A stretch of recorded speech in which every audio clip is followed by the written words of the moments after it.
All right, guys, what's going on? Thanks so much for tuning in today. I'm really excited because I'm chatting with Dr. Quinn Henoch, and we're going to be talking all about hip pain during the squat. This is something I've dealt with personally for a long time, and now it's very manageable, but it took a very, very, very long time to get to this point, and I know a lot of other powerlifters struggle with this as well. So first off, Quinn, thanks so much for jumping on the podcast. I'm really excited to have you here, man.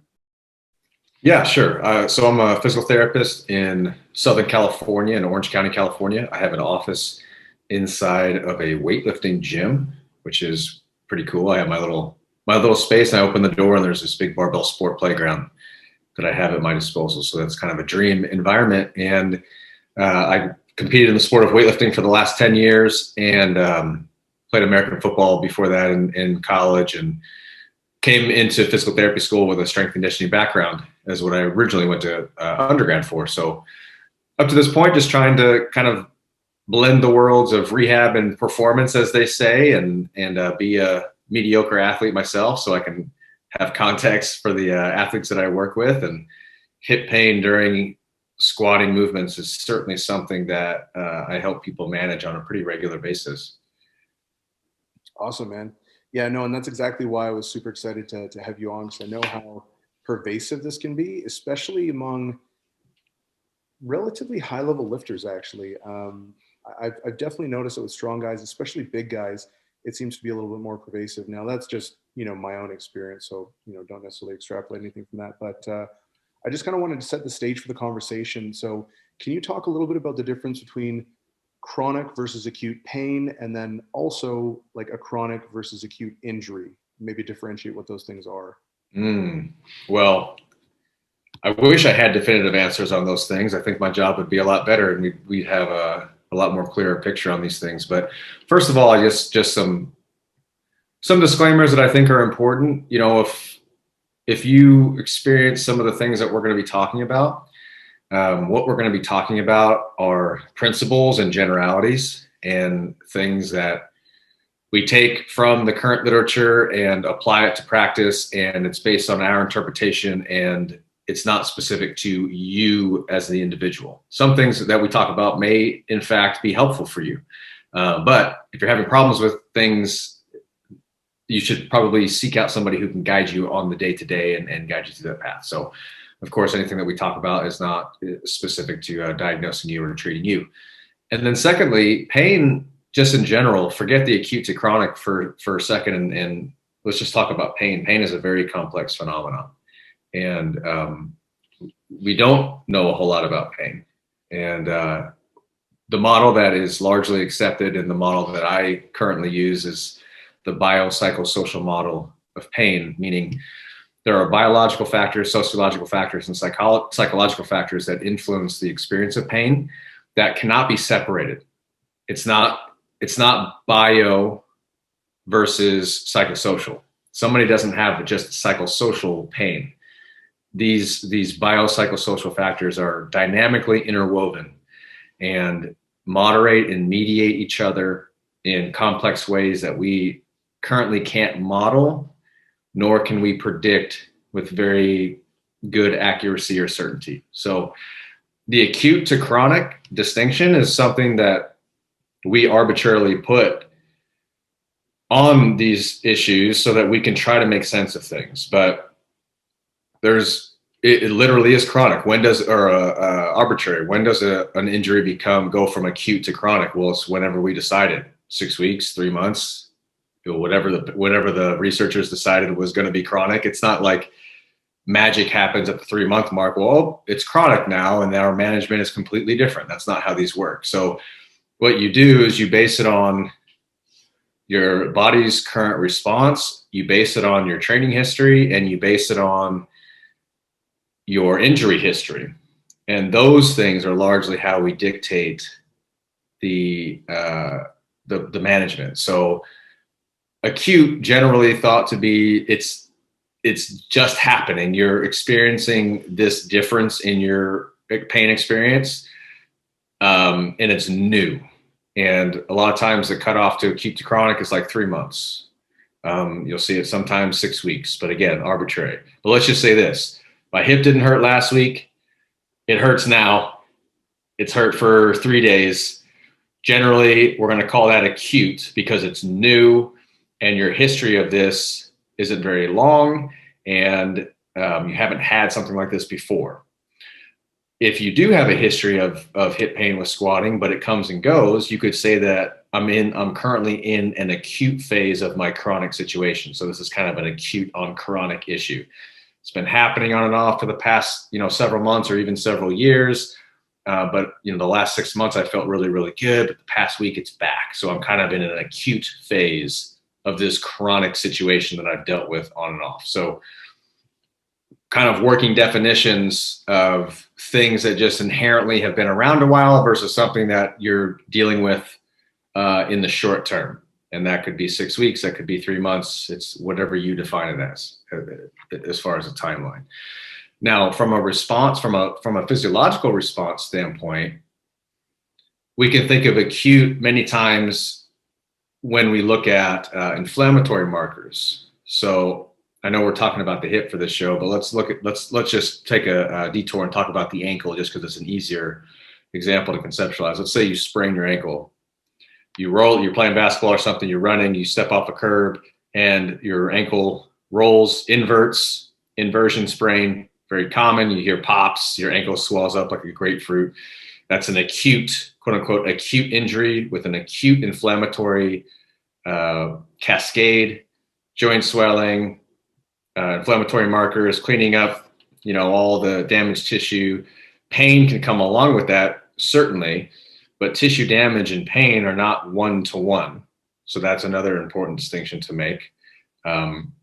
You can snap your leg in two and it doesn't hurt until you look down at it, or it doesn't hurt until hours after, kind of that initial shock is worn off. So pain and tissue damage are related, but they're not perfectly correlated.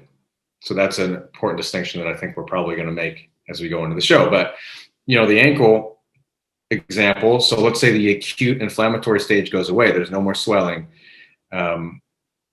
You could get maybe an MRI and you would see no more damage in the ligaments, like everything's healed.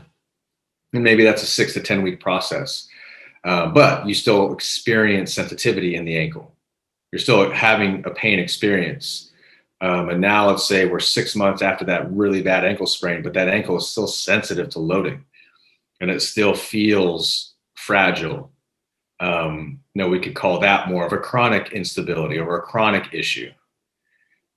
So I'll kind of stop there because we could go in circles with the acute to chronic stuff, but in general, it's arbitrary, but just think of acute as something that's relatively new, potentially, an injury that happened in a flash. You can kind of identify the mechanism versus something that's a little bit harder to pin down and has been kind of going on for a while. And there's not necessarily an inflammatory response from your body, but there's a pain experience that's inhibiting your ability to do the thing that you want to do.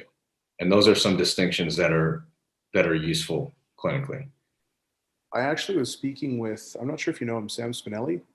Yeah, I know Sam. Yeah, so he was on my podcast again not too long ago, and we were chatting about, I can't even remember actually, to be honest, but one of the things he said that I found really interesting, and this is so, like, when you say it, it's stupidly obvious, but at the same time, it's not necessarily something that a lot of us internalize, that pain is inevitable in life. Like, you're always going to experience pain at some point in your life. And I think a lot of the times too, we lift, we get hurt, and we're like, oh, I got hurt because I lifted, weights or whatever.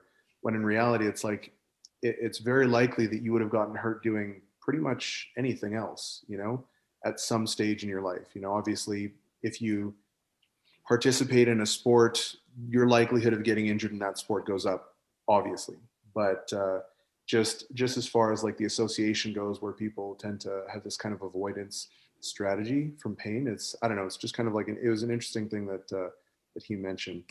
Well, we humans have the ability to inject emotions into situations that other animals on this planet probably don't have. And so the pain experience is it's it can be obviously unpleasant, and it can keep us from doing things that we want to do. And we can think beyond that. We can start kind of projecting on it, and we tend to do that. So it's not just like, it's like the book Why Zebras Don't Get Ulcers, because they have these stress responses, but then when the stress is gone, or when the threat is gone, their stress response goes away because they don't need that. But with humans, we can kind of keep the stress response going based on our behaviors and based on our thoughts and our actions and these types of things that probably confound all of this even more. But that's, again, this biopsychosocial model. It's we can't separate the psychological from the biological, and that's what makes it so complex. But you're right. Pain and injury are things that they are barriers and stressors that we have to manage as humans, just like we manage any other barrier or stressor in our life. And if you're pushing performance, human performance, sports performance, and health are inversely related a lot of the times. Like if you're putting hundreds of kilos on your back and picking up hundreds of kilos, literally pushing the threshold, pushing the edge of your body to create adaptation, you are inherently taking on risk that you wouldn't have if you just sat on the couch and didn't do that stuff. So yeah, you're right. This notion that we can push performance, but that we shouldn't ever experience these setbacks is just not realistic. When we think about the goal of performance. Yeah. And, unfortunately, I think a lot of the injuries that I see anyways are avoidable. They're just doing stupid shit. It's like, I'm going to increase my volume by 65% this week. And you're like, okay, well, let me know how that goes. But I think a lot of what I want to hear about as well are some of the things that are avoidable that just through a little bit more strategic planning and just by building a little bit more awareness, we can avoid, as well as if someone already has that and it's not due to, poor planning or anything like that, how we can kind of go about avoiding that. So what are some of the potential reasons an athlete may experience, whether it's lateral hip pain, like kind of around the piriformis area, or just kind of that anterior hip pain when they're squatting, usually below parallel? The reason why somebody's hip hurts. Well, yeah, no, not. So I hear you. No, why? Why do we see more hip pain with squatting than we see, posterior ankle pain with squatting? So there's a reason that these patterns crop up in certain body parts that are kind of related to certain movements more than others. So with the squat, you just think about the nature of the movement. You're taking tissues and you're jamming them together. So like you are impinging your hip joints every single time you do a squat. This is not a bad thing. This is just biomechanics. You're taking your bones and you're approximating them. You're literally smashing them together, and all of the tissues in between those bones and all of the muscles. So you're putting pressure on that area. Is that abnormal? No, it's not. It's just the movement. It becomes a problem when the dosage of the stressors, along with your recovery status, your nutrition and your sleep and your life stress and all these things add up and summate to you surpassing your tolerable dose. And it's as simple as that. Why do sometimes your tolerable dose is higher than other times? Why have I done this program before and I've done this amount of volume before, I didn't get hurt, and now I got hurt? I don't have the answers to that, and I'm never going to have the answers to that. I don't believe, unless we get a whole lot better at modeling the human organism. But it comes down to the dosage of the stressor is beyond your current capacity. And we can simplify the injury that way. Why does it happen in the hip often with the squat? Because that's the tissue that's taking the most load. So I think much more pragmatically, instead of avoiding the first occurrence, I don't program for prevention. I program for performance. I don't program for prevention because weak people get hurt, strong people get hurt. People who train really, really hard with high volumes get hurt. People who train really, really hard with high volumes don't get hurt. And it's too difficult to separate those things. So I program for performance. And if we have a setback, I think pragmatically, that's where the magic happens, because how you respond to those setbacks will set you apart from other people. Because there's going to be a lot of people that get stuck in the perpetual rehab state because they continuously either push way too hard and push into it way too much and don't pull back, and they just fall off a cliff. Or like what you said earlier, they're so fear avoidant of any type of discomfort, they pull back way too much and they detrain, and they think everything should be discomfort free.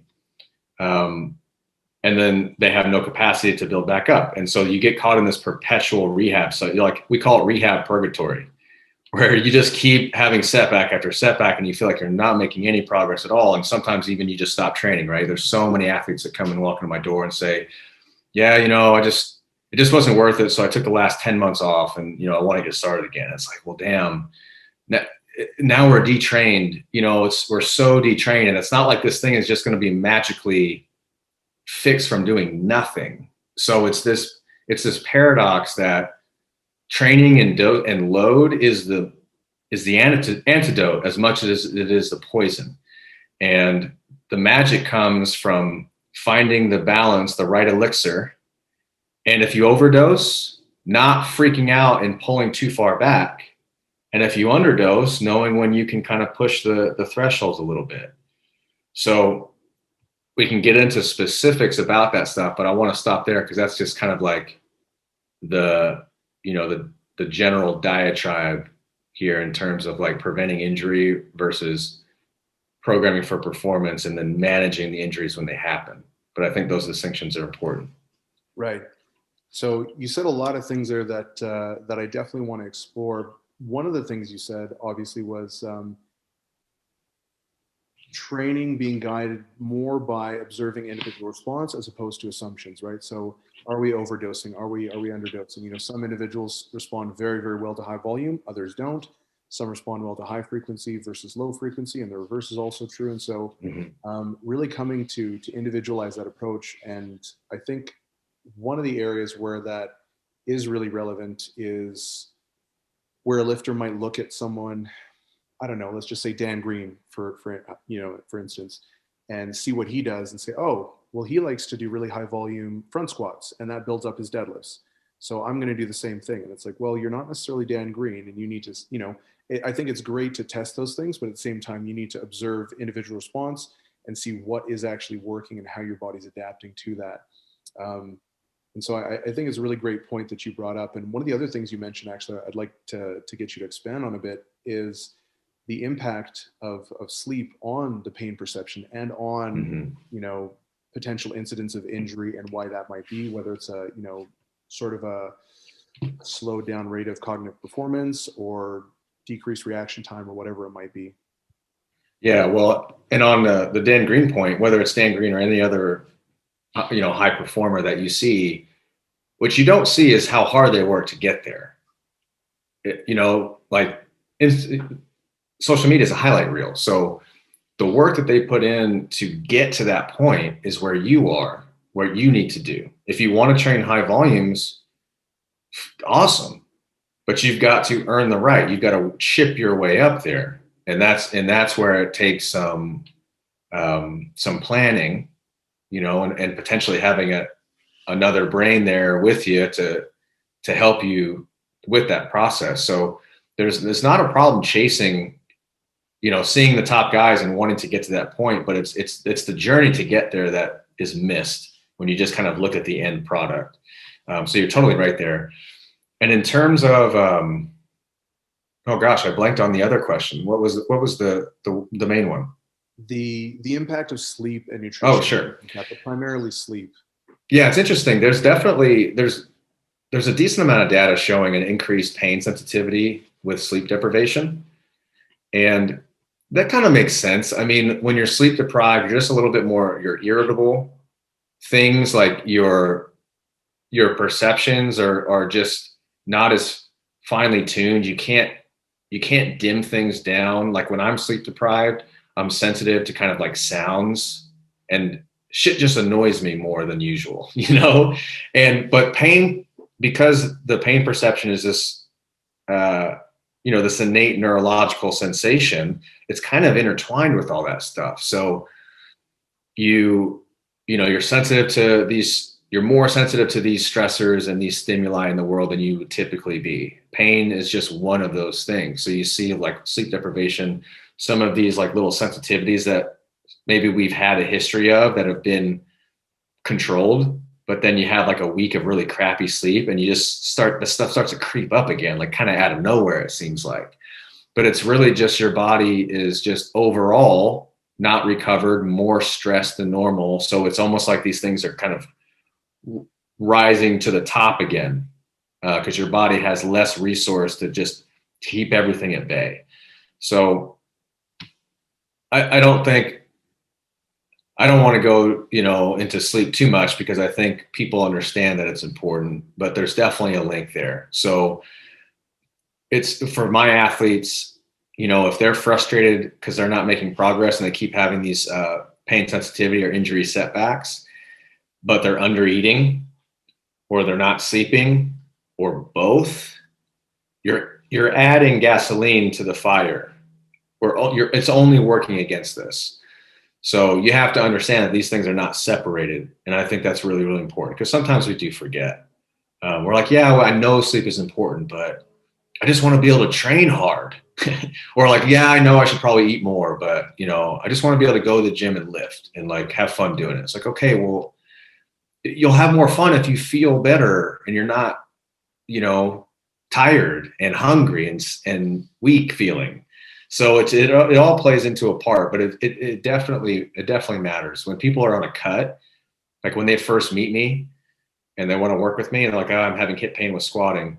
I'm on a cut right now though, and I have a meet in 6 weeks. It's like, whoa, man, there's a lot here to deal with. So if you're currently injured, it's ideal if you're on a, either caloric maintenance or even in a surplus, because that's like one less stressor that we have to worry about as you being underfed. And then I will definitely ask about sleep, just general questions. How's quality and quantity? And really just kind of looking for the outliers. You're really looking for the people who's like, oh my gosh, my sleep sucks. I get like 4 hours a night.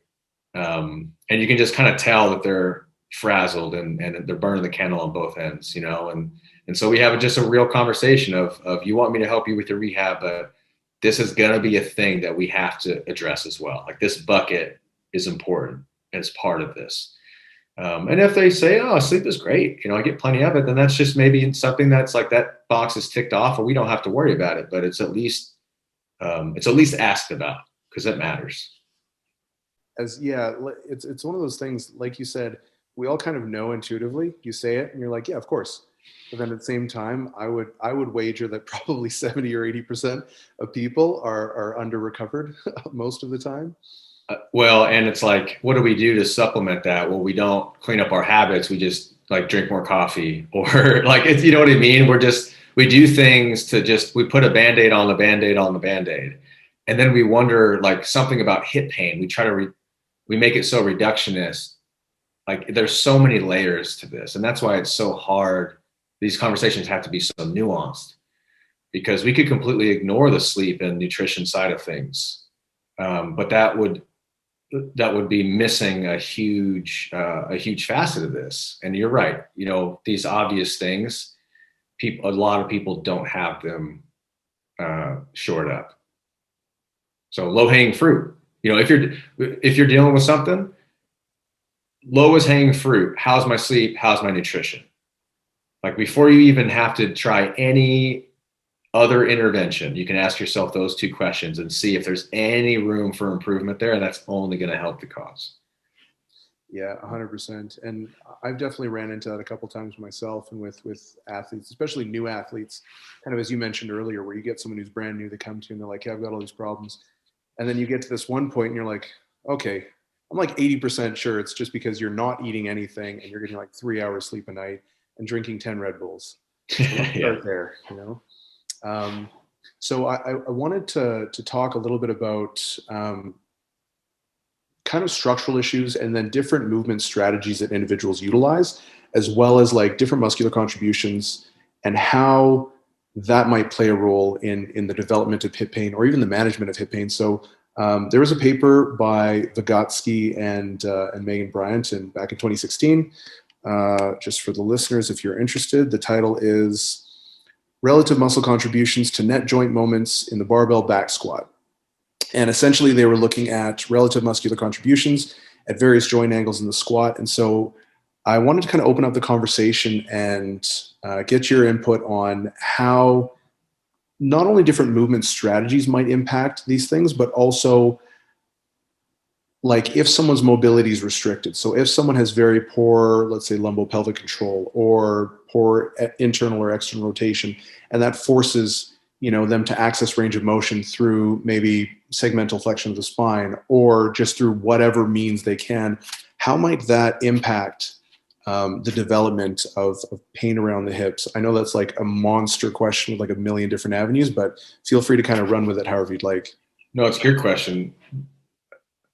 Mechanics matter. My lens is again, though, performance wins. So our goal is to lift the most weight. If your goal is to squat, whether it's you're a power lifter and you're going to use low bar because the goal is to leverage as much load in the squat as possible, or you're a weightlifter and you're going to high bar squat because you're using the squat as a supplemental exercise to augment strength and torso position that'll transfer to the snatch and clean and jerk.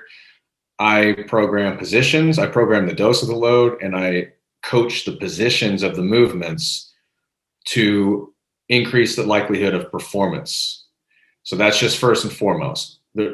I think we can get into the nitty-gritty of biomechanics and talk about things that we can't actually see and that we're not actually measuring. And for example, lumbopelvic movement during the squat. So one can say that I coach my athletes to avoid lumbopelvic, lumbar flexion and posterior pelvic tilt during a squat. One can say that I coach my lifters to avoid that. However, we know from biomechanical studies that that motion is unavoidable during a squat. Your lumbar spine will flex and your pelvis will posteriorly pelvic tilt at the bottom of a squat. Without fail, I don't care who's coaching you. If it's Stuart McGill, they did a study with Stuart McGill who was coaching people with the, it was either the good morning or it was kettlebell swing. Vygotsky was the good morning. But coaching people, Stuart McGill, neutral spine himself, loves Stu, he's done great work. But if anybody's going to coach somebody out of a butt wink, it's going to be him, and he couldn't do it. So the point is, we have to at least find common ground that these motions are natural human motions, and there is a wide variety of strategies that people use to get the task done. We just have to accept those facts. With that said, if there are positions that I feel are not going to transfer long-term to the goal, so if somebody is starting in one position in their torso and lumbar spine and they turn into a complete roly-poly poop dog at the bottom of their squat, I'm going to correct it if I feel like it's going to affect the performance of the goal. If I feel like this strategy is not going to hold up with higher stress and higher loads. The injury thing just manifests itself naturally. Like if you also feel like that's an injury risk, that's fine. But just even addressing it from a performance perspective is usually going to put people in the most biomechanically leveraged positions anyway to distribute force to their tissues. So that's why I take a performance lens, because it basically ticks off all the boxes. I might think in my head, I'm going to change this also because I think there's a higher risk of injury, but that's not always the case. Like the best way to cut, the best way to change direction, the absolute fastest is also the position that looks a whole lot like when people tear their ACLs. So there is always this balancing act of performance and injury risk, and lifting weights is no different. But movement matters. I just take a performance-based approach. So if I feel like somebody's doing, for example, roly-poly poop dog at the bottom of their squat, and I think that it's going to impede performance, and maybe it also aggravates symptoms. So right then and there, we've probably got enough evidence to intervene. It aggravates symptoms, and I don't think it's sustainable to maximize performance. Okay, well, let's fix that. So if you can get away with simply demonstrating and verbally cueing, having them watch you and mirror you, this is what I'm seeing you do. This is what I want you to do. Just start there. Don't make it complicated. A lot of times that doesn't work because you've probably already tried to cue them, or if they could do it, they would have. Sometimes it's just a matter of, dare I say it, going lighter. Because a lot of these movement strategies that happen that you feel are either not sustainable for performance or injury risks, they don't happen with the lighter loads. They only happen with the heavier loads. Meaning that this athlete is using a movement strategy that they, as their default, but they have other options. They just have to learn how to make that the other option their default instead of the other way around. So if they can maintain the position that you like during lighter loads, you have to use that as motor skill acquisition training. And you have to educate them that we want to get stronger, but we need to take a step back right now to fix this position. And I know you can do it because I have a video of you at 70% and it looks great. And 90% folds you up. So we have to find where that threshold of technique is and get more work there. That's motor skill acquisition 101. From there, what are our other cards that we have, constraints that I call them, that we can manipulate to get somebody to be able to train, kind of maximize the positions that we want, and to teach them how to move within comfortable ranges of motion. Well, range of motion itself is a constraint that we can manipulate. So let's say, it's not until the very bottom of the squat that they have some type of what you would call a movement strategy that's not sustainable. Well, that's where something like a pin squat or something like a squat to a box comes in very, very handy, because you're adding a constraint right at the precipice of where things break down. It's still challenging, but it gives them that little bit of support. And then you can incrementally lower the pins, you lower the box. So it's not just, all right, we'll just program box squats. Make it systematic. Make it as hard as possible, but still doing the job of constraining their position, right where it starts to break down. They will learn over time, especially if you lower the cue, lower the box, lower the pins. It's going to remain difficult, but you're making progress from a range of motion standpoint. As far as structure, people's hip structures are about as unique as their fingerprint. So I won't list them all, but there are several anatomical variations, like version of the femoral neck, the orientation of the hip socket, whether it's more lateral on the ilium or more forward oriented, the angle of the hip socket, whether it's kind of angled up, down, forward, back, the depth of the hip socket, on and on and on. All of these factors that determine hip structure and ultimately where somebody feels most comfortable squatting from a stance standpoint. So there is no one size fits all when it comes to squat stance because of all those differences in anatomy. So you've just got to explore and experiment. Sometimes people will see a stance or a video on YouTube that says this is the optimal squat stance, and they try to jam their anatomy into that stance. That's not going to happen. Like, you're not going to change your bones. People who can just like go really narrow and toes forward and just drop their butt on their ankles with the upright torso, they didn't do anything to earn that stance. They just picked the parents that provided them with the genetic structure to do that. Not to say that you can't make subtle changes to tissues and to positions, but if you're somebody who's like, I have to be wide and toes way out, that's my slot, you're probably never going to be the squatter who's super narrow, toes forward. So if we just want to anchor this with the extremes. And of course, there's everything in between. So structure it's not good or bad. If you're wide toes out, it's not good or bad. It just is. So you experiment with different stances, you find where your slot is, and then that's where you live. If that changes a little bit over time, 3 years ago you were a lot wider, and now fast forward 3 years from now, your stance has evolved a little bit and you're a little bit more narrow. That's cool too. But just don't be so rigid about it. And from a muscular standpoint, I'm not sure how much that uh, changes management, other than it's interesting to know where the net joint torques are coming from with these particular movements. Like it might dictate what you program because you're trying to drive an adaptation.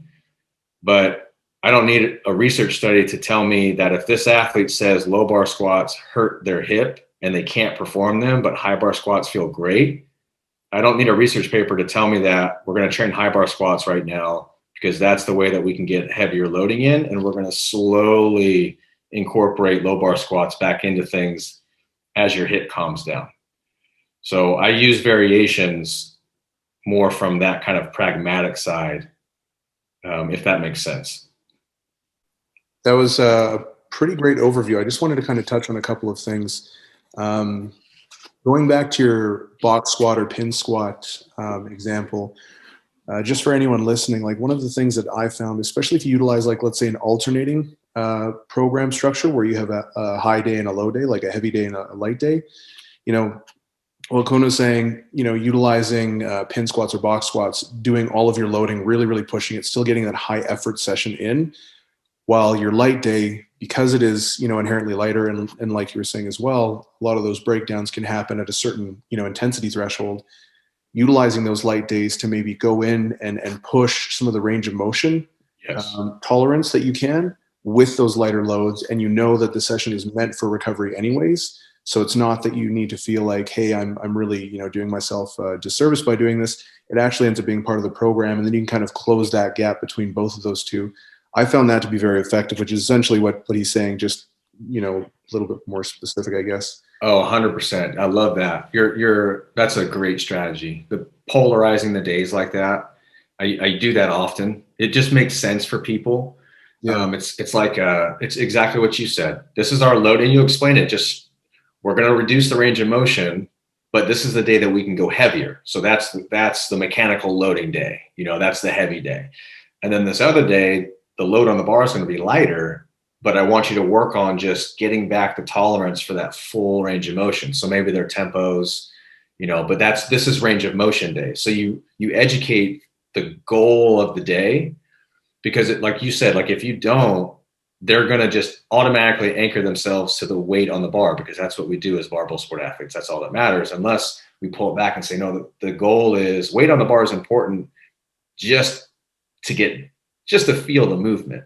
But the real goal is getting our range of motion back. So I want you to focus on that, because I don't want this light day to wreck you so that when we go back to heavy day, you're not ready for that. I want this light day to feel good. I want you to feel energized when you leave this session. I want you to feel looser. And that way you're chomping at the bit to get some heavy weight on your back. So I really, really like that kind of polarized approach that you described. And you could do that for really any movement. Mm-hmm. Yeah. And one of the things that I really like that you keep reinforcing is we're chasing performance, because, when you hear we're chasing performance, a lot of times people will think like, balls to the wall, all out, but it's like, no, recovery has to occur. And so if a lot of the times, like, you can have that conversation with your athlete or even yourself and be like, hey, what's the objective of this training session? Is the objective of this training session to go really hard, or is the objective to produce long-term, performance outcomes? And sometimes that can make it quite a bit easier to actually stick to the plan. But one of the things that I really liked about what you said was preservation of positioning. So if you're seeing like, positioning is looking pretty good, and then they hit 70% or something like that, and all of a sudden you have this significant degradation of their position or their form, whatever you want to call it. I'm kind of the belief of, I know Chad Wesley Smith talks about this, and I tend to agree quite strongly, where I don't believe you should have technical breakdowns. I think that the bar should slow down a little bit, but your position should be pretty much preserved. and look very, very similar to a 40% squat, a 50% squat, a 90% squat, whatever it is, just at, a slightly slower rate of movement. And I think, like you were saying, if you do that, you're going to obviously be optimizing your biomechanics to move the most amount of weight, which I think is pretty reasonable to assume that would likely be the safest, except for if you go too heavy, then, but you know what I mean?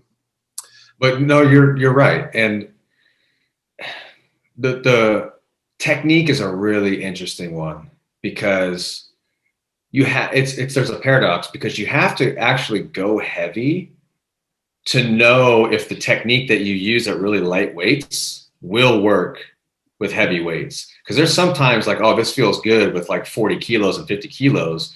But then when you get 80, 90+% on your back, you're like, oh, okay, I can't keep this torso angle and actually lift really, really heavy. Like it, depends on the movement, but you realize that. So, but if you're experienced enough and you know what your technique is that maximizes performance, that's your anchor.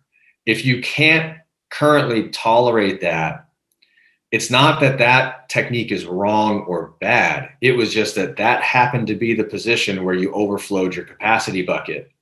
And now that position is sensitive. That position is not currently tolerable. But generally the goal is manage the load so that Mother Nature can calm things down. We get you back to that position because we know it maximizes performance. There are times where the position that you found that you thought maximized performance didn't. We find a new one. Maybe it's torso angle. Maybe it's the amount of arch that you utilize. Maybe you're a hard archer. Maybe you don't arch at all. Like all these things. Like sometimes we do find the strategy that not only feels better, but also actually ends up being better for performance long term, and that's cool too. But to find those things out, you have to stay in there and keep like plugging away, and that's like probably the hardest thing with an injured lifter is the tediousness of sub threshold training. When you're hurt, the weights are like, they're light enough. They don't get you excited. Training's just not fun during those times. But that's the period that's so important, because so many lifters, like I said, they either go in way too hard and just keep jamming into the problem, or they pull completely back and they just dig themselves a deeper hole. So if you can just stay in there, and either you pull back the frequency or the overall volume or the intensity on your high days, or you have to change up the variation, you change up what you need to keep being able to go to the gym. You expect that you're an adaptive creature, that this will turn around if you give it enough time. Like you'll have an upswing. And sometimes that just takes it's just momentum. You can tell like all of a sudden things are kind of like feeling better. And sometimes it comes out of nowhere. Like the momentum is now going in the positive direction. That day will come. That doesn't mean you're pain free. That just means that you can feel the momentum going in the right direction. And if you can stay in the gym while you're waiting for that period to occur, now you're in a great spot to push your training, because you haven't detrained. You've held the line, so to speak, and all of the strategies that we've laid out so far, there's so many ways to skin the cat. Maybe you don't want to go, maybe the intensity is the last thing you want to give up. And so you decide that you're going to change range of motion because it's a specific moment in the squat that hurts. You decide you want to keep intensity, so you constrain range of motion. Maybe you're a lifter who already cut your squats high. Like you already have a bad habit of getting called on depth. And you're like, well, I actually want to work on range of motion. Like I know that intensity will come as I heal up, but like I don't want to lose my range of motion because it's already a problem for me. Maybe you decide I'm going to cut the intensity down and maybe some of the volume, but I'm going to try to keep all these squats full range of motion. I just have to go lighter to be able to tolerate it. That's fine too. So there's not a right or wrong. You kind of have to decide what variable you want to go after. Try it, give it enough time to see if it's going to work, 2 or 3 weeks, something like that, to see if you're gaining some momentum, and then potentially manipulate another one. and kind of just take that systematic approach the same way that you would if you were healthy. You know, we're going to increase intensity, or we're going to increase volume, we're going to increase frequency, those types of things. It's the same with rehab. Yeah, that's awesome. I love how you outline that too. And a lot of the times too, it's something really simplistic. Like it doesn't necessarily need to be this really complex thing. Like I need to do ice baths and, then jump in my cryo chamber and take 5 deep breaths and I don't know, do whatever else. Like I think I've had, I don't know, at least a dozen athletes who would very consistently and reliably experience pain in the squat, and then pain in their shoulders. And literally all we did before I did anything was I was like, because, and the reason why I did this, sorry to provide a little context, the reason why I assumed that this might be an issue was because I would look at their sets, and as their sets progressed throughout the session, their technique would get better and better and better, which I mean, shouldn't really happen if you're accumulating fatigue. So one of the things that I thought of was, hey, this might actually be that they're just not warming up until their last set. Maybe we just need to do a better warm up, And I'd get them to do these really aggressive warm ups with very light weights. They're like sweating, huffing and puffing that were specific to the movement of the day. And then like literally like magic for them, it was like no pain, no whatever, And it was just something so stupid. Like you weren't warm, And again, this is one of those things, we all know that we're supposed to get warm. It's literally called a warm up. But the amount of times that I've seen people train without actually getting their body physically warm is like, I'd say that's the majority as opposed to the exception. I agree with you 100%. I do get, the counter argument is I don't want to be fatigued for my top sets. And I get that. I do totally get that. But honestly, if your warm-up sets, unless you're taking like sets of 5 at 90 and 95% before your single at 100, if your warm-up sets are fatiguing you for your top sets, you are just out of shape. Like we need to get you fit for this sport. So I feel like that's pendulum has swung way too far. And I agree with you. I see some crazy jumps with like, I'm cool. You know what? You take the jumps you want to take when you're healthy, things are going well. This works for you. I take, 100 kilo jumps up to my 700 kilo squat. Like if you're squatting like into those numbers, not 700 kilos, let's say 700 pounds, maybe 350. But if you're squatting those weights, your jumps are going to be relatively bigger, of course. But if you're somebody who squats in the 4s and you're going, empty bar, 135, 225, 315, 405. And like you say it like, well, at 405, my hip just hurts too bad. And they only take like 1 or 2 reps at each load. It's hard to prepare your body with such low preparation. And what's interesting is these are the same lifters that spend 30 minutes doing other stuff. Like they're on the turf doing, whatever it is, the foam rolling, all the toys. They've got an entire bag of shit. And then they come to the bar and they race to their top sets. And I try over time, I try to flip people's habits upside down because that's not how behavioral change works. But I would like to see that flip-flopped, where if anything, we're trimming all that non-specific extraneous stuff away completely, and we're taking that time frame that you spent doing it and we're putting that into your warm-up for the squat. Doesn't have to take 30 minutes, but it's taken the empty bar more than once. It's taken 135 more than once. It's maybe, God forbid, even putting 185 on the bar and swimming that around a little bit, 225 to, God forbid, 275 before you put 3 wheels on. It doesn't have to be crazy, but you're right. And you would be amazed at how much more prepared you feel to hit your top set when you've gotten to that like warm body clicked feeling before your top set, not during your top sets. So look, we're talking about low hanging fruit here. We talked about nutrition and sleep. Now we're talking about warm up. And, if we could, you and I, we could probably make a rule. Don't talk about your injuries unless you have a case that you cleaned up these 3 things. Now I know that's silly and of course we would never do that, but just for context for us as athletes as well, you know, looking at the basics before we try to do anything super complicated.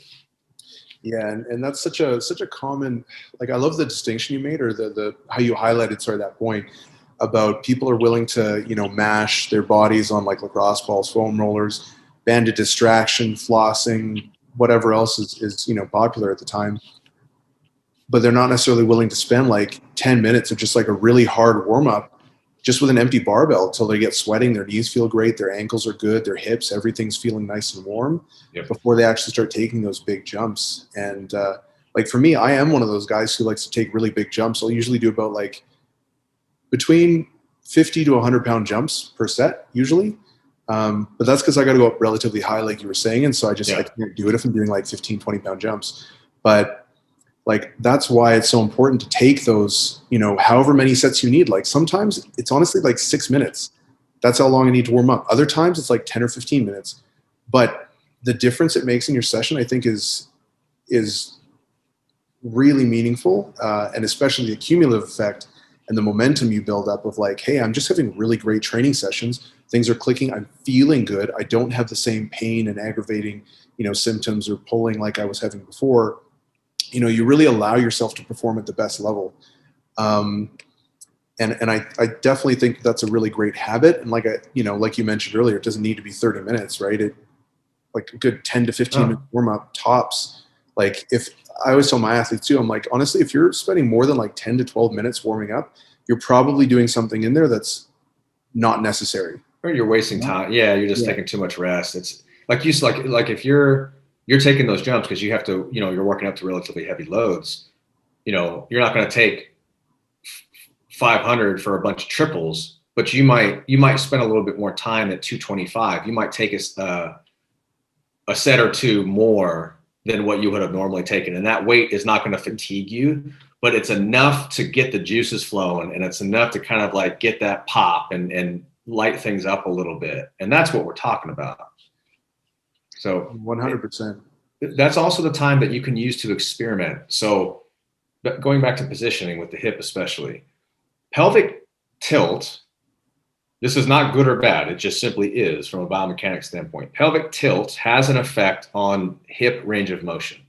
So for example, and you can try this out, experiment, just even sitting in a chair or standing up. If you arch your back as hard as you can, like a bench press arch standing up, so maximal anterior pelvic tilt, try to squat down.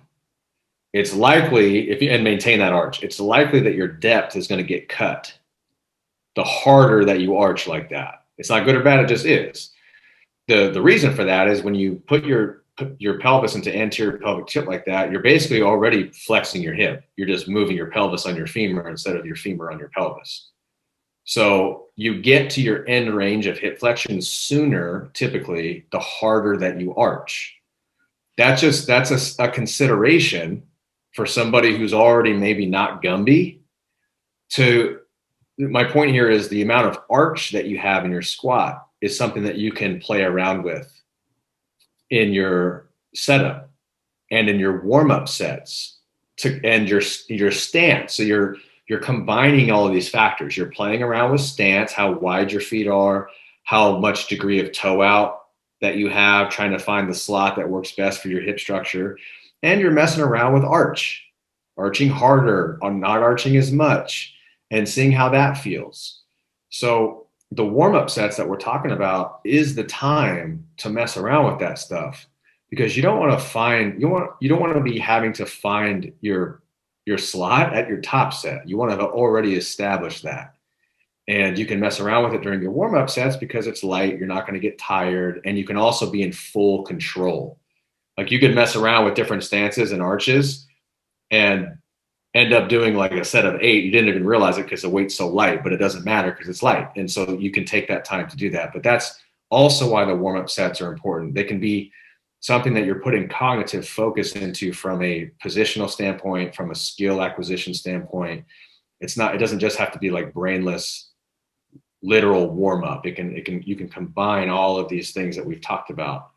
But if you spend 30 minutes on the foam roller and you only have 5 minutes to warm up because you have to leave the gym soon, you don't have time to experiment with that stuff. So now you're trying to literally get warm and find your position of comfort at your top set.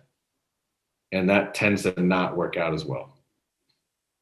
That's a really great addition. I'm really glad you said that, because I mean, I wasn't even thinking about that, to be honest. But I think that's a really valuable way to use your warm up time for something other than, like you said, just physically getting warm. And yeah, I mean, I feel pretty confident that if you do that and you take a very conscious approach to that, then you can see some pretty interesting things about, you know, foot stance and back position and when you hinge and how much forward knee travel, and all the other things that are related. So like, yeah, that's actually a really, really great point. So I know you touched on, or sorry, you mentioned, and we have kind of been talking about some of the different strategies to implement to deal with hip pain. So what are some of the strategies that you might use, whether it's, you know, I know you talked about volume and load, but what are some other things, like maybe, let's say, tempo work, or utilizing exercise variation or accommodating resistance, or, you know, things kind of along that nature and beyond? Yeah, there's a whole bucket. If we just, I mean, we've talked about a lot, but it's good to review these things, because this is the crux of it.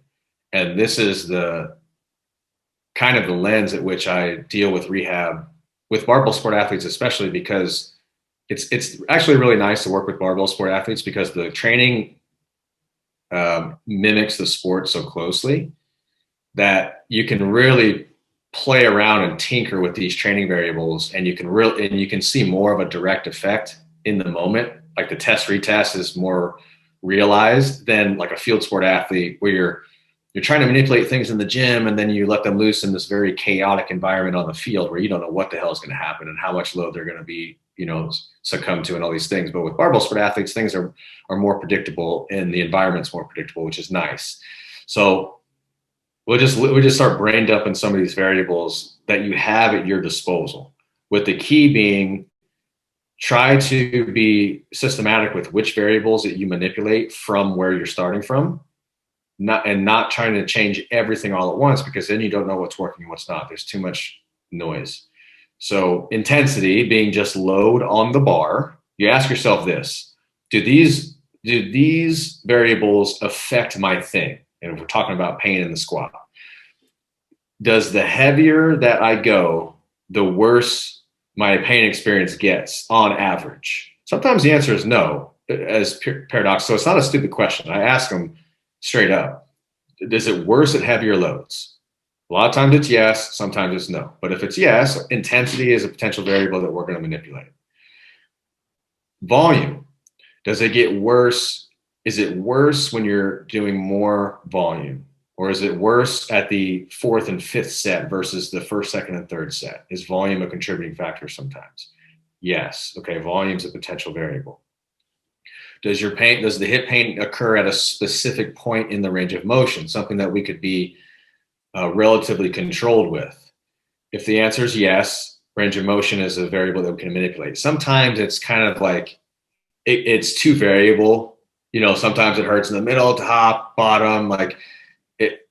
We're like basically flipping a coin if we did a box squat at a certain depth, to where it's like, okay, maybe other variables will give us more certainty and more clarity. Maybe we manipulate range of motion in the future. But if it is, like people say, yeah, it hurts right at the bottom, right coming out of the hole, something that we can be a little bit more measured with, range of motion is a potential variable.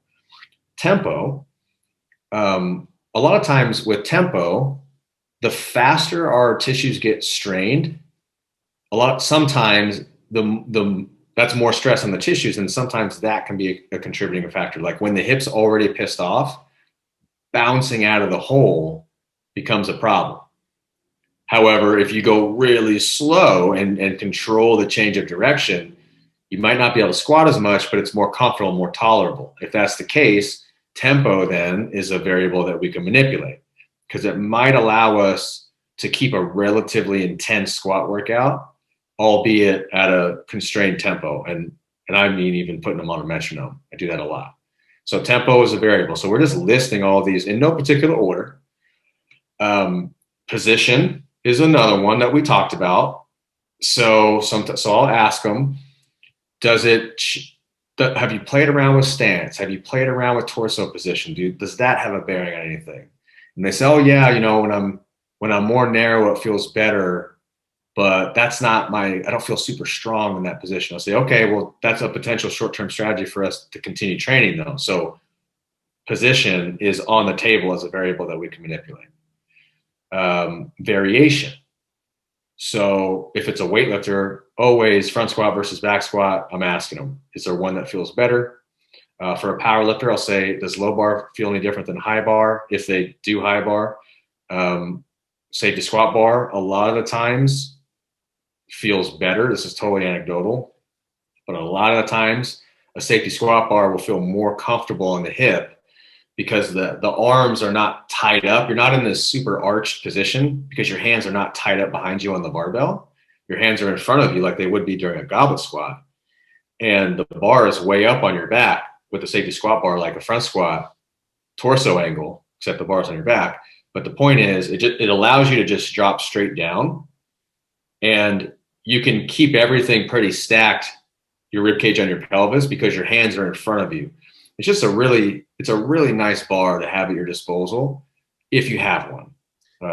I've actually found the same thing anecdotally that you're saying for high bar versus safety squat bar. So yeah. Yeah. So the point there being, though, variation is something on the table for us, because they might say, yeah, I got a safety squat bar, and safety squat bar feels really, really good. Say, okay, cool. That might actually be our main squatting variation. So talk about polarizing training is we're going to progressively overload with safety squat bar, and we're going to like be real slow. We're going to slow cook the low bar, like go really light and really just use it as like technique and positional tolerance training over the course of the next several weeks, because we're not worried about getting weak because we have safety squat bar there for our progressive overload stimulus. Belt squats is another variation that a lot of times tends to be more comfortable for people with these types of issues. That could be a go-to because you can crush some belt squats for a good amount of volume. Can get some muscle there. It's not going to be as heavy. It's not as specific, but it's a lot more specific than zero squatting. So, and I may have missed a variable there, but you've got all these variables there at your disposal that could potentially allow you to find that, what we call that sweet spot of dose, where you're not getting in Mother Nature's way, but you're also being able to train hard enough that you're not detraining and digging yourself a deeper hole. The adaptive properties of your body is the fix. So that's the distinction that I think is a paradox for people, because they think, well, I've been training. So why is, you're saying training is the fix, is the therapy here, but I squat. That's my problem, is squat hurts. So why, how is just doing training going to be the fix? But we have in our minds, we forget that we're adaptable. We think that we're just a rusty hinge on the door that needs to be replaced. The rusty hinge doesn't adapt. Once it gets rusty, unless you throw some CLR on that puppy, it's just going to get more and more rusty and it's going to break down. But the human body doesn't work like that. We adapt if we set up the environment to do so. So the point is taking the heat down just enough so that we can gain some momentum.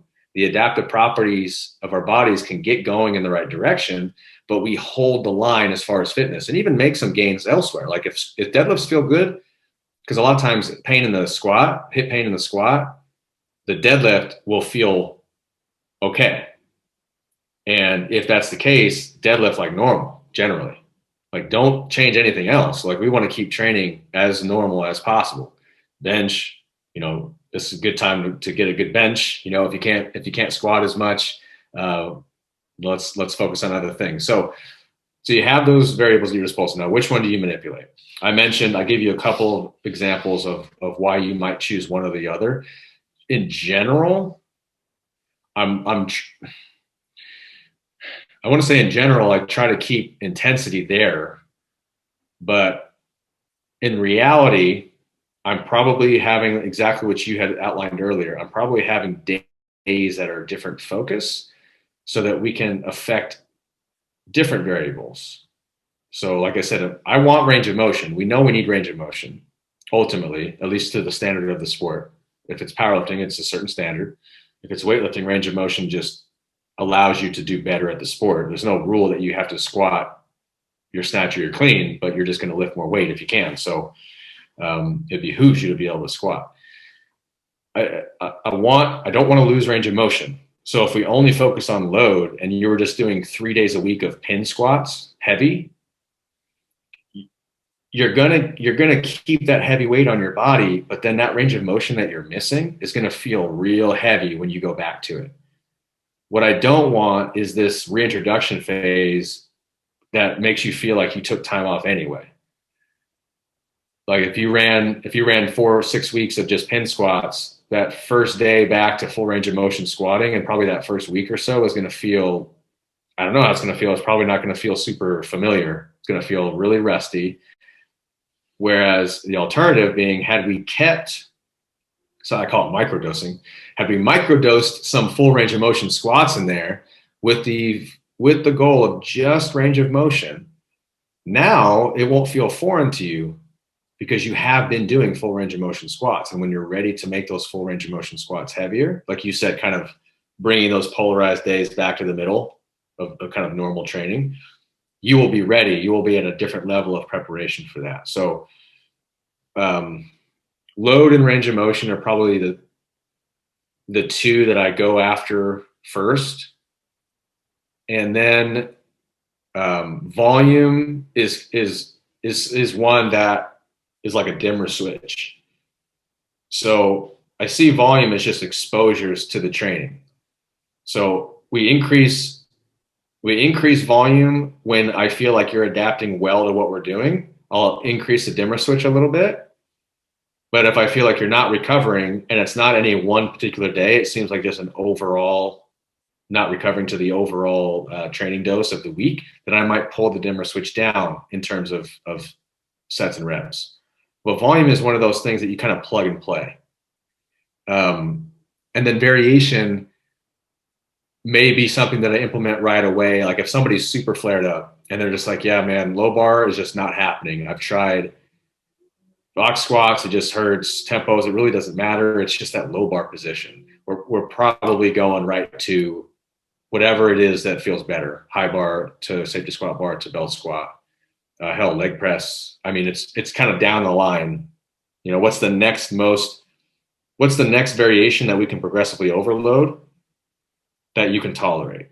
And if it's all the way down to a freaking leg extension for now, that's fine. Like if you're that flared up, usually not. If you're that flared up where you can at least do some goblet squats or something like that, you know what I mean? But that's what you're thinking, like a top-down approach. What's my normal training? I can't do that. What do I have to change then to be able to go back into the gym and get some good training in out of all of those like options that we chose? And that's kind of how you can, you know, work into a plan. If that makes sense. Yeah, it definitely does. And I think that's a really, really fantastic framework, and it really crystallizes things. If someone is struggling, you know, making that checklist and just kind of going down that list of like, hey, how's my range of motion? When are these things actually happening? I think can really eliminate a lot of the emotional responses that you get, because a lot of the times, if you don't necessarily know where it's happening, you're like, well, my program that I'm doing is causing me to hurt, so I'm just going to scrap the entire program. When in reality, it might just be, you know, one or two things like you were saying. And so I think that that's really, really helpful. And I think a lot of the times too, like as coaches, just speaking for myself anyways, I think sometimes I don't run through that checklist. It's just something you kind of do intuitively, Yeah. which is fine for your athletes. But then sometimes when you're trying to explain it to someone else, for me anyways, maybe I can fall short sometimes because I don't necessarily have as much of that analytical side as someone like yourself, really, who can kind of break these things down and compartmentalize them into different buckets, like you're saying.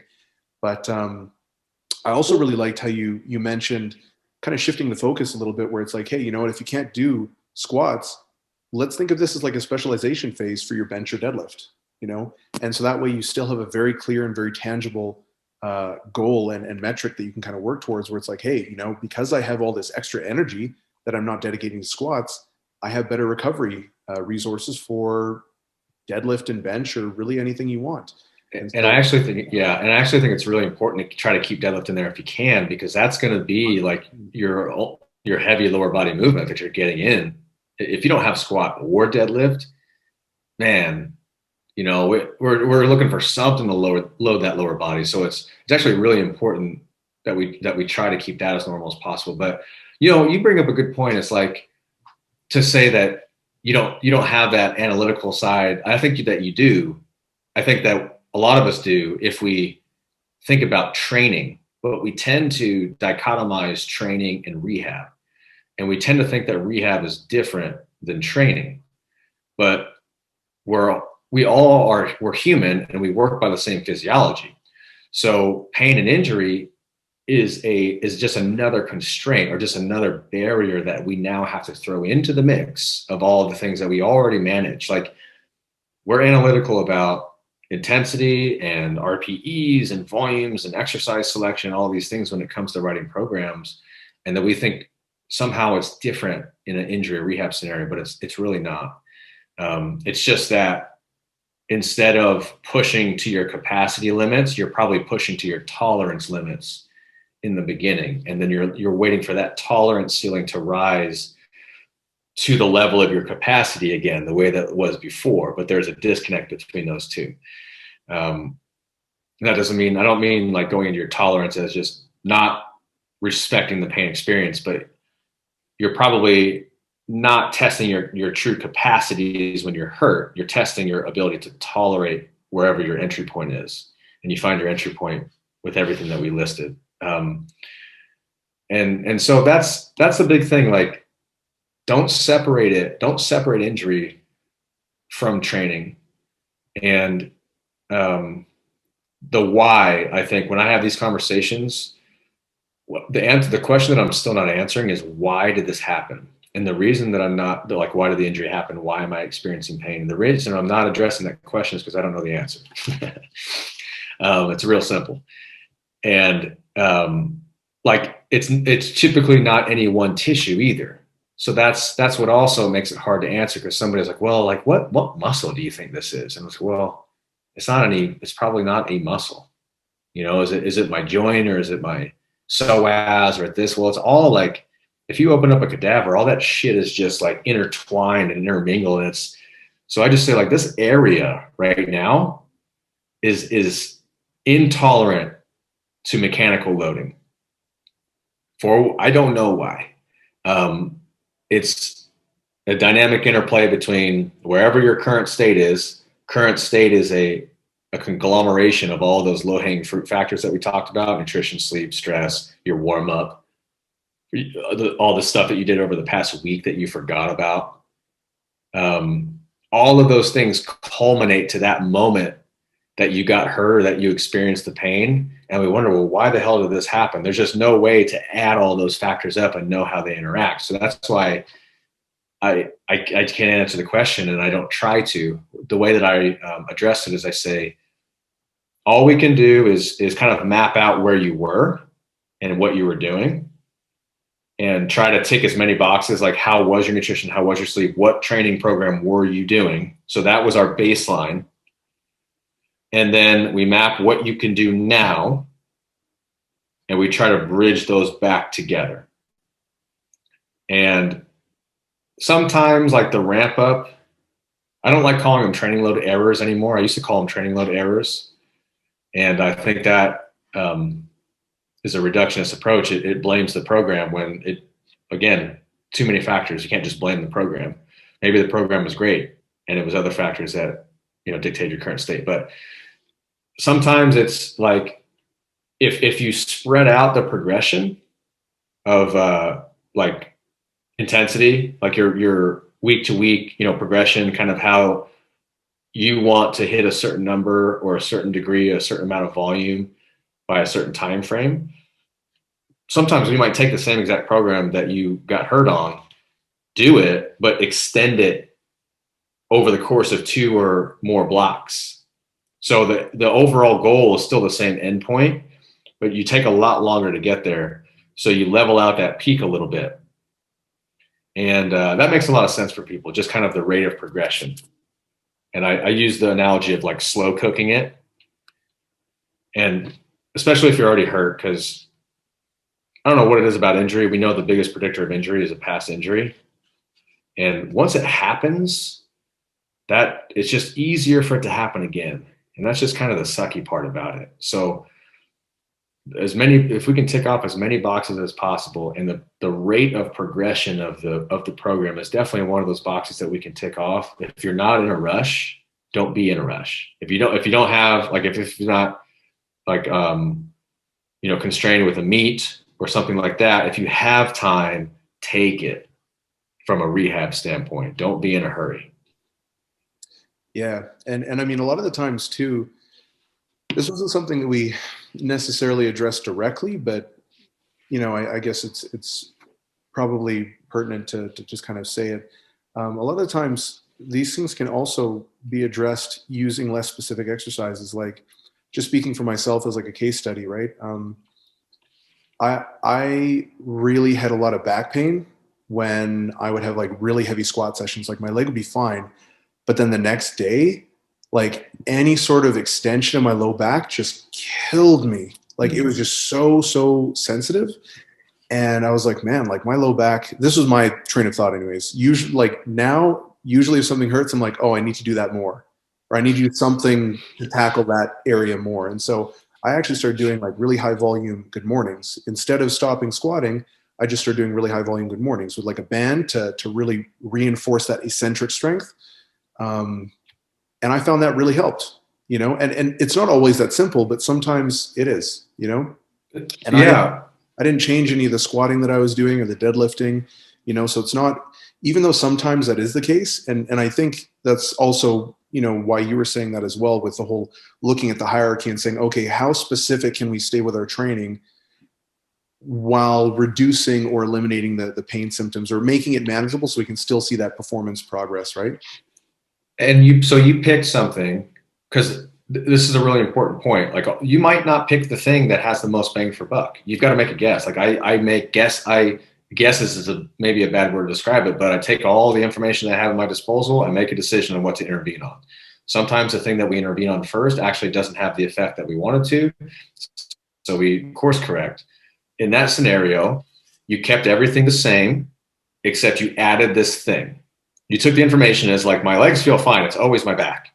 So I'm going to say I want to strengthen my back, or at least prepare that area for loading better. You implemented an intervention and it had the intended effect. That's awesome. Let's say it didn't.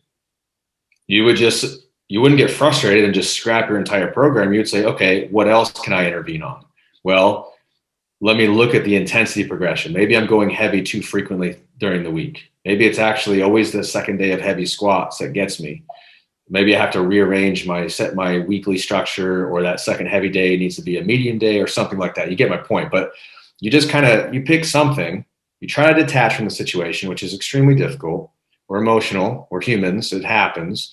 But try to think about it how you would think about it for somebody else from a programming standpoint, and tackle, be kind of methodical with how you tackle it. The frustration with that entire process is that it takes time.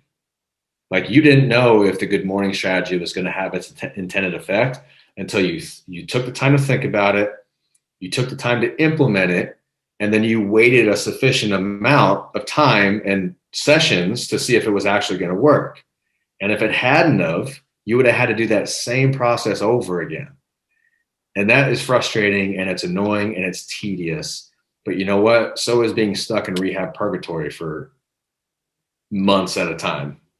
Yeah. And I mean, just to kind of reinforce that point, like, for me, this took about 6 to 8 weeks to really, like, at around 4 weeks, I was like, I think this is the right thing, but I wasn't sure. Yeah. Around 6 weeks, I was a little bit more confident. At 8 weeks, I was like, okay, this is it. I need to do these things to increase tissue tolerance, blah, blah, blah, or positional tolerance, whatever.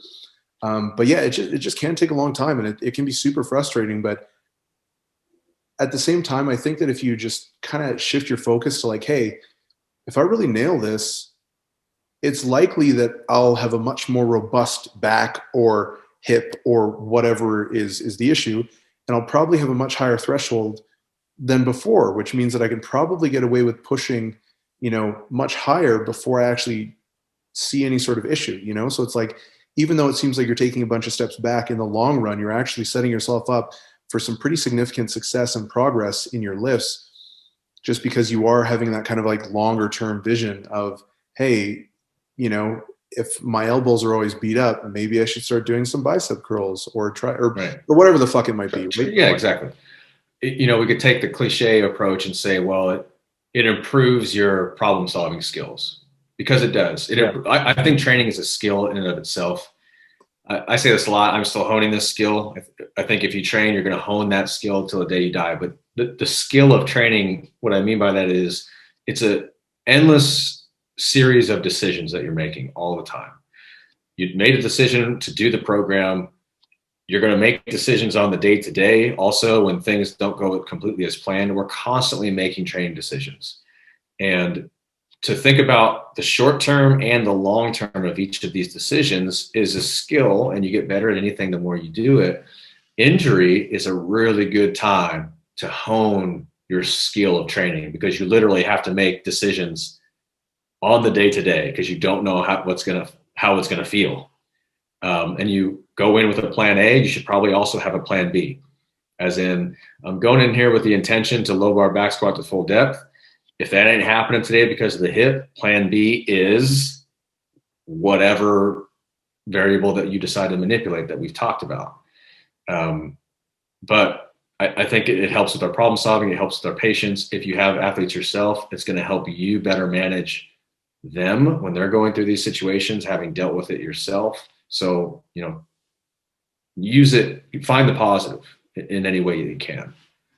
Yeah, and I think one of the best examples of that in recent memory is Brandon Allen, who, like, he tore his quad squatting, I believe, and for months he was benching like a plate, and he wasn't even able to squat like body weight, like months. And this is a guy who went from like an over 900-pound squat, you know, who's projecting 1,000, doing like really struggling to squat to a box with just his body weight. And he just kept going and kept going and kept going. And now it's like several months later. And I mean, he's back to benching like, you know, 500 pounds. His squats are starting to come up again. And it's like, you know, he just kind of stayed and kept his nose on the grindstone and kept going. And like, I think that's a really important distinction between athletes who have a really long career and people who just kind of fizzle out, because almost always there's solutions. It's just, are we willing to do the work to find those solutions? Are we persistent? Are we patient enough to kind of see them through? Are we going to get discouraged? Do we have the right people around us? Like, there's so many variables to kind of throw us off track. And that's why it really takes someone special to really reach that elite level, because you are going to get injured and your response is really going to determine how you come out of it. There's two things there, you know, to kind of wrap this up. It's like the time is going to pass anyway.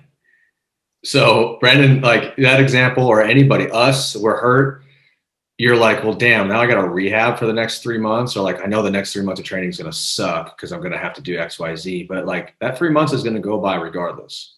So you're either going to be at the end of that, however long period of time it is, and say, I literally did nothing, and now things are way worse than they were.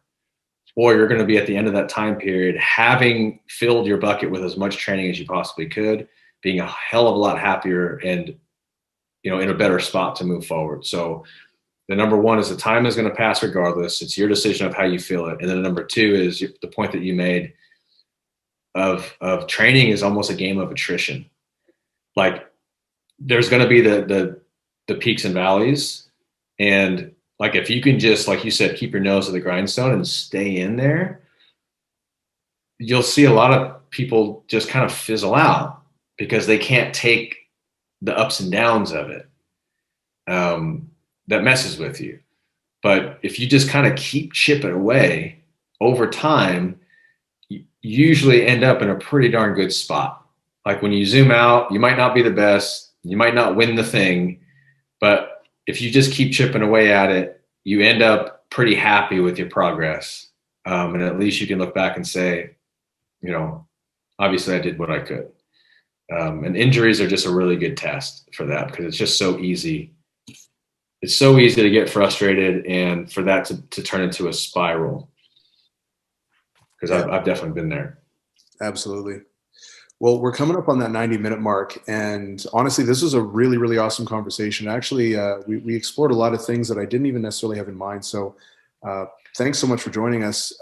Before we end off, where can listeners find you? Yeah, I'm on social media. So I'm on Instagram, Quinn.Henoch DPT. I'm on Twitter, not super active there. Quinn Henoch DPT, I believe. Facebook, and you can follow the Clinical Athlete channels as well on Instagram and Facebook and clinicalathlete.com. And we have a new, Clinical Athlete partnered up with a company called the Level Up Initiative, which is kind of their specialized in kind of the education and communication skills and just kind of behavioral change side of things and clinical athlete, exercise prescription and rehab and performance and these types of things. But we created a free Facebook group. It's called the Kalu Community Facebook Group. It's basically any professionals or students that just want to talk shop. We do case studies. We do journal clubs. We do student Zoom calls. So it's all for free. So you can search that on Facebook, and it's just an awesome resource. Awesome, man. Two things that I want to mention that I don't think you mentioned specifically are he also has a podcast that's out that I'd highly recommend you guys check out. It's a clinical athlete podcast. Is that right? Yep. I was literally listening to one of your case studies today, one of the episode on hip pain. Nice. Yeah. We've got an episode just like this on there. Yeah, exactly.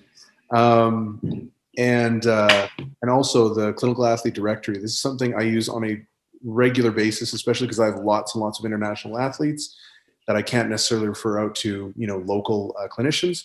It's a really great way to just kind of be able to find someone who's got a lot of experience from a clinical standpoint, but also is used to working with athletes as well. And this is a really great resource that Quinn and his team put together. So I'd highly recommend checking that out to find a clinician in your area, especially if you are dealing with an injury and you feel like it's a little bit out of your reach or out of your, was that scope? Scope. Yeah. I'd highly recommend checking that out. But yeah, is there anything else you wanted to add, I guess, before we jump off? No, I think that's it. The directory is free. It's just on clinicalathlete.com. It's on the website. It's just a map. I think it's a big red button at the top of the page, and it's just a map of the world. And all the pins on there are the clinical athlete providers. And like you said, they're clinicians, but they're also athletes. So they understand the performance goals of athletes. They walk the walk. And so we thought it would be cool to put together a directory of those types of clinicians so that athletes could actually trust their provider to not just, tell them to stop squatting or whatever it may be, but actually get them back to doing the things that they want to do. So yeah.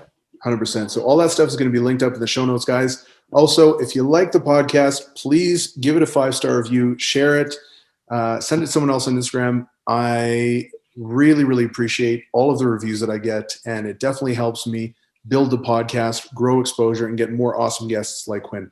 So Quinn, thanks so much for jumping on, man, and we'll talk to you later. Thanks so much.